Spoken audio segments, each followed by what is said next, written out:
Okay, let's see what we're looking at here. All right, social media. Okay, I see all these personal pictures, but I'm not seeing anything that has anything to do with what you're selling me. Let's talk about this.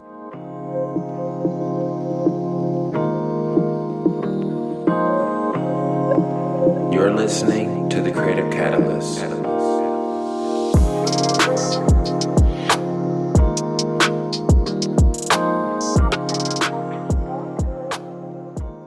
So in this year, we're seeing a lot of entrepreneurs coming out of practically everywhere. And as much as I admire it, I can't help but notice a consistent trend that's going on out here with people conducting their business solely on social media. Now, I'm not against social media. I use social media myself.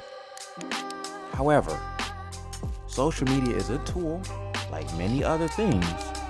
It has to be used in a proper fashion, for the sake of simple terms. If it's not used properly, it's almost a waste.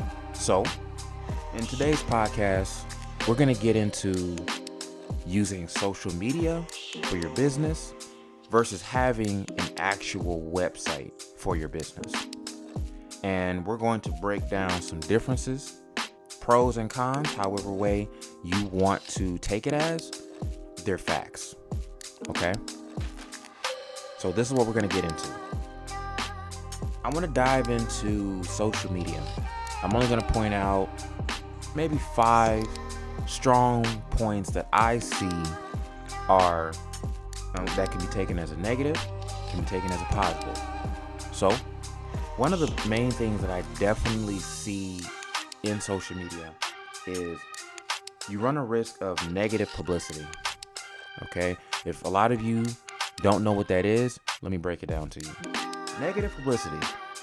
Let's say you have a profile that you have family pictures, you have your private life, and let's say in the past or not so distant past, you've had a disgruntled customer.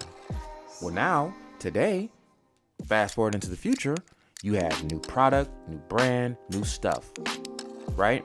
Now, since this is social media, that makes it very open to the public. You leave yourself very vulnerably open because now it's an open floodgate. So you have a disgruntled customer, they decide to post something very vulgar and borderline disrespectful on your supposed business social media page. I see this all the time. I'm not afraid to admit that it happens to me from time to time as well. I can be open enough and I can admit that. We're all striving to be better versions of ourselves from today. So I can admit that I have had those same types of cases where people will post something that would derive from being a business deal gone wrong, gone sideways, they didn't get what they want. So thus, they feel like they need to post something for the world, for the rest of my following to see. So I'm forced to look crazy because now they're showing something that I didn't really want the rest of my clientele, fans, or everyone else to see. You run the risk of negative publicity, and it's very, very easy to get negative publicity, especially out here in this society where almost everything is run by social media. The second point that I want to point out is it dilutes your brand's voice. It's basically like your brand is concentrated as it is.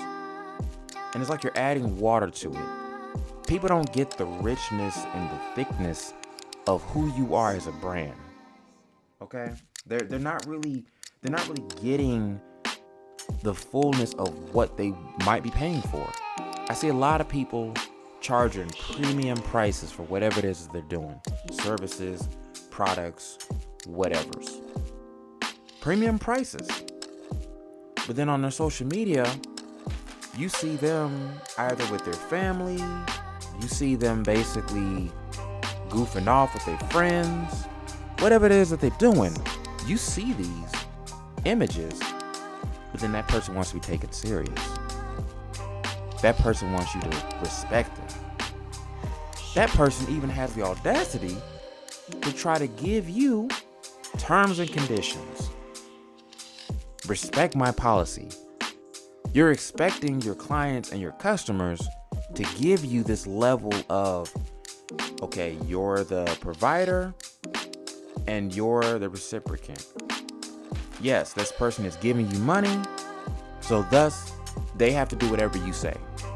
We live in this world of the customer's always right. As much as I hate to admit that sometimes, it's very true. Sometimes I prefer to give a customer what they need versus what they want, because in most cases, people don't really know what they want. Even if they proclaim that they know what they want, they really don't. But I don't say that to be disrespectful.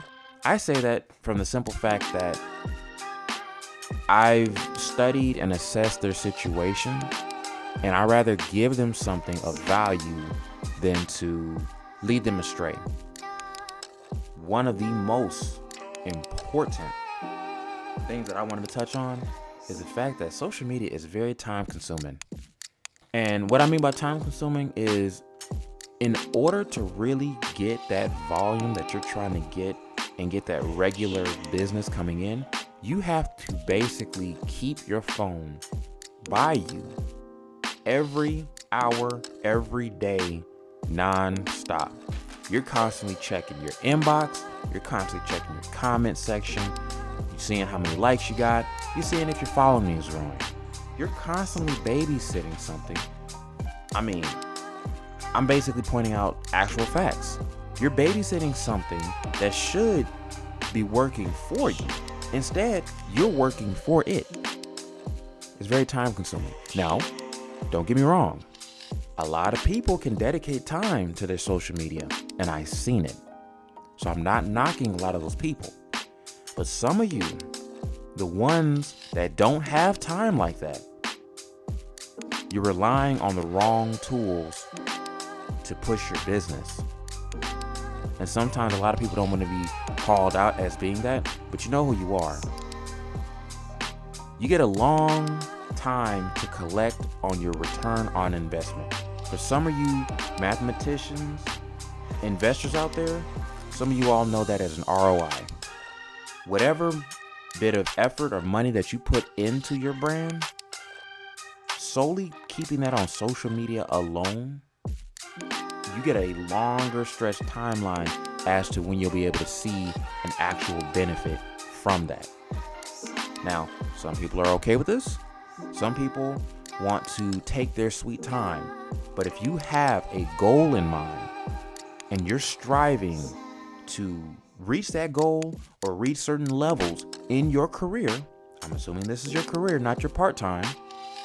If you're trying to reach a certain level of something, you have to take it serious. You get what you put in it. I, for one, put a lot of money, time, stress, multiple nights of not eating correctly, a lot of sacrifice into what it is that I'm doing today.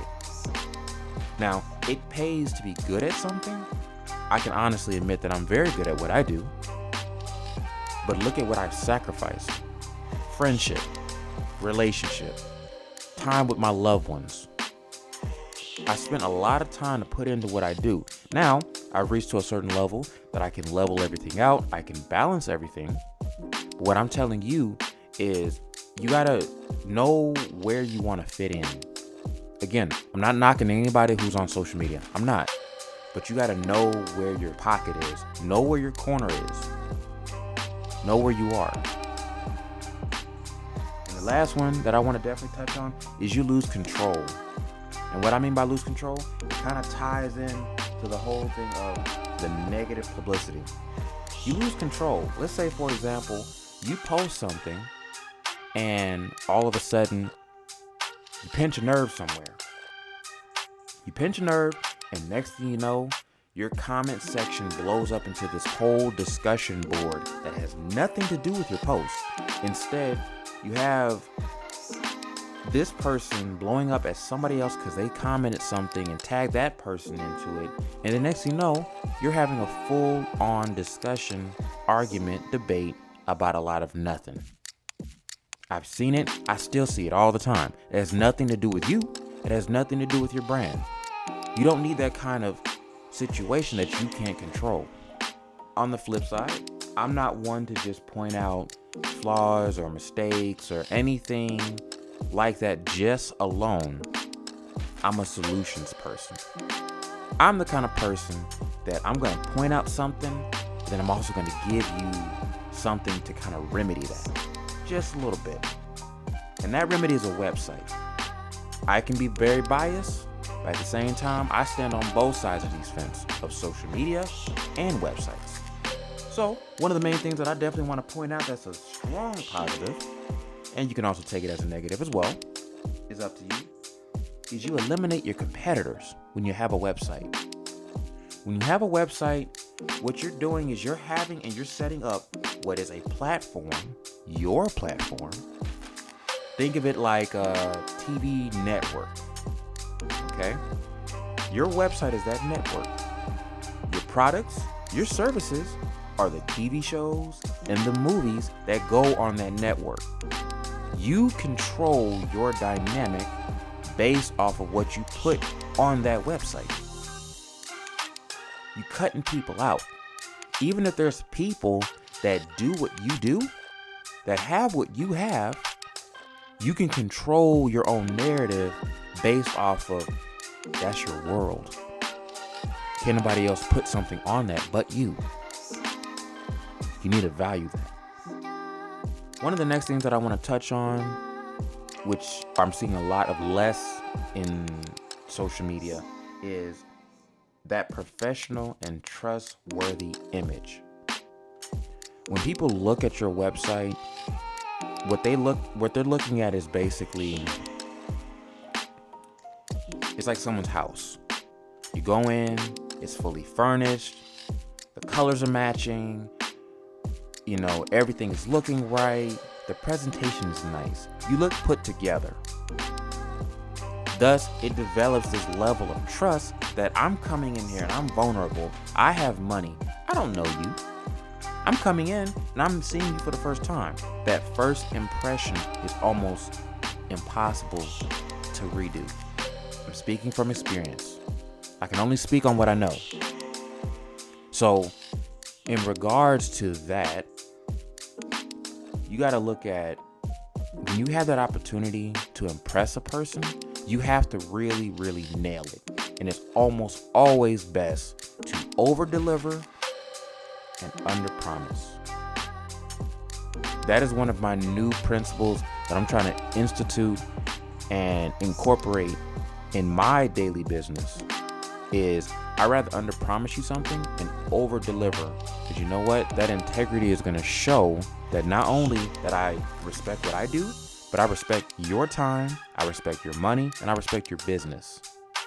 The next thing that I want to touch on is you reach a wider audience. Now, what that basically means, when you reach a wider audience, let's just, if we can put this in numbers, okay?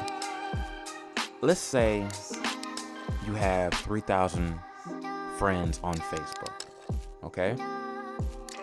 You might only know a healthy eighth of those 3,000. So that's an eighth. Not half, not 3/4, an eighth. You probably know personally just that amount. So out of those 3,000 friends, the ones that you know are probably most likely going to be the ones to do business with you because they know you already. So thus, you're basically having all of this potential of all of this clientele without actually utilizing it. It's a waste. I must say that it is a waste. Okay? When you have a website, it's basically a fisherman's net. The world and everyone out there is a big ocean of multiple types of fish. The website is basically a wide net. You want to be able to catch as many fish as possible to feed your brand. And that's all what it's about. Feeding your brand. Longevity. Lasting out here. The next thing that I want to touch on is you can touch anyone, anywhere, anytime. Your website works for you 24/7, 365 days a year. Your website is constantly going to be online regardless of wherever that person is on the planet. Wherever that person is in the globe. They're basically going to be able to access your website regardless if you're asleep, if you're at your daily job, whatever it is. Someone can tap into your services. They can buy one of your products. They can see your content. They can read your information. Whatever it is that you do, whatever you distribute, somebody on the opposite side of this globe where you're located, they can access that. Social media has that limitation though. And that limitation basically points out that, one, it's been known a lot of people don't have Facebook because of, it has a very negative stereotype of people putting any and everything on it. It has a very negative image of not properly filtering its content. Well, I just came here because I wanted to buy t-shirts. I don't need to see the food that you ate last week that has nothing to do with the t-shirts that I'm seeing you sell. So thus, I'm going to leave your page because you have something on it that I don't want. That's a lost customer. That's lost money. The last thing that I want to touch on in regards to websites is brand security. Brand security. What that is whatever you put on your website, you're basically capitalizing on what your brand is, what you stand for, so thus establishes credibility. And with that credibility, you have a go-to that you can point someone. Someone asks you who you are, what do? You can point to that website, and everything that person wants to know, even before they want to know, it's gonna be on their website. You got credibility almost instantaneously. And it's secured, it's locked in. It's a one-stop shop. You lock it in place, you in there. And that's what you really, really want to strive for. Social media, who's to say you post up a lot of this content and you post up something that might be a little bit on the offensive side? You can be locked out of your social media page. You can't get locked out of your website because that's your platform. And that's the power of having a website versus just solely being on social media. So to contrast the two, you need a website because it's something that you connect your social media to. Because when you're out here and chances are you run into somebody and they ask you who you are, they don't need to know how do you spell your handle on Instagram. They don't need to know how to spell your name on Facebook, if you have a Twitter or not. They don't need to know that. They can find all of that out on your website. One-stop shop. You don't have to repeat yourself. And if you do, you repeat your website. And if they really are a little bit on the confused side as to how do you spell it, you give them your business card. Let's just assume if you have a business card. You give them your business card. And from there, you put yourself in a boss position. You put yourself in a power position because you're making power moves. You're telling them, go here. Here has everything you need and want to know about, and then some. That's what you do with a website. You don't do that with just social media. Social media is the extra toppings on your main entree. That's what social media is supposed to be for, an extension. One of the main things that I like to do when I build my sites is I like to integrate my social medias with my websites. So thus, someone, in Texas who has no social media can still look at the social media through the website. And from there, they can decide, well, you know what? I'm going to get some social media and I'm going to follow this person because I like what I see on their page. Thus, you created an extra funnel for someone to be able to want to follow you. So this creates more followers, more likes. You create that funnel. You control that funnel. And over time, you'll learn to better manage your content. And I'm also going to make an episode in the very near future where I touch on the types of things that should be on your social media and that should not be on your social media. If you call yourself a professional, now I'm only speaking to professionals. I realize I'm going to step on some toes, but the reality is I'm only speaking to people who are professional. I'm only speaking to people who are serious about what it is that they're trying to do. For the most part, I know that I can really dive very deep into this episode as far as the contrast between social media and websites, but I basically just wanted to point out the differences between the two, how they contrast each other, pros and cons. And again, all of this is subjective. All of this is my personal and professional opinion.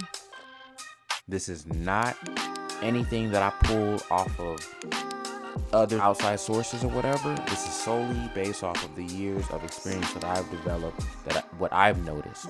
You can visit my website and use that as the source of an example if you need to see what it looks like, the difference between social media and having a website. My website, www.michaelcrown.com. You go there, you see my work, you read about me, you see what I have to offer, you see what I'm doing in the future, and you've also seen what I've done in the past. You see that contrast. You can do the same thing, but not just alone with just social media. You need a website. And I'm pretty sure a lot of people have told you that you needed a website, but you didn't want to listen. So I hope that from this episode, you take from this that a website is not only going to do wonders for you, but you're going to get a great investment on it. You guys take this gem with you. Take care.